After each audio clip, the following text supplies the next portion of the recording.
How Sam Hodge won the Victoria Cross by Alfred H. Miles.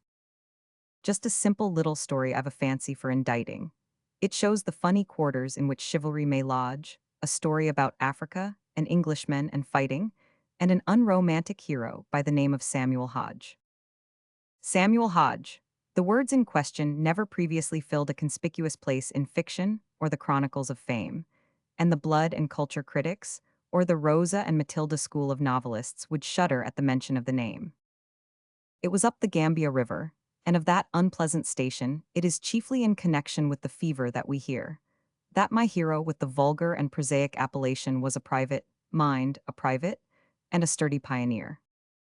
It's a dreary kind of region, where the river mists arising roll slowly out to seaward, dropping poison in their track. And accordingly, few gentlemen will find the fact surprising that a rather small proportion of our garrison comes back. It is filthy, it is fetid, it is sordid, it is squalid. If you tried it for a season, you would very soon repent. But the British trader likes it, and he finds a reason solid for the liking in his profit at the rate of cent per cent.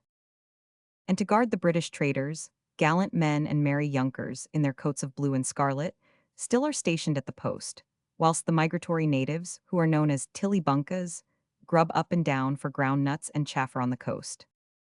Furthermore, to help the trader in his laudable vocation, we have heaps of little treaties with a host of little kings, and, at times, the colored caitiffs in their wild inebriation gather round us, little hornets with uncomfortable stings. To my tale, the king of Bara had been getting rather sarcy.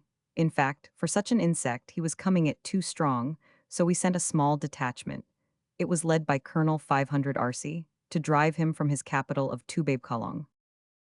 Now, on due investigation, when his land they had invaded, they learnt from information which was brought them by the guides that the worthy king of Bara had completely barricaded the spacious mud construction where his majesty resides. "At it, boys," said Colonel 500 Arcy, and himself was first to enter, and his fellows tried to follow with the customary cheers. Through the town he dashed impatient, but had scarcely reached the center ere he found the task before him was a task for pioneers. For so strongly and so stoutly all the gates were palisaded, the supports could never enter if he did not clear a way. But Sammy Hodge, perceiving how the foe might be persuaded, had certain special talents which he hastened to display. Whilst the bullets then were flying, and the bayonets were glancing, whilst the whole affair in fury rather heightened than relaxed, with axe in hand, and silently our pioneer advancing smote the gate, and bade it open, and it did as it was axed. Just a word of explanation, it may save us from a quarrel. I have really no intention, 'twould be shameful if I had, of preaching you a blatant, democratic kind of moral. For the swell, the 500 RC, fought as bravely as the cad.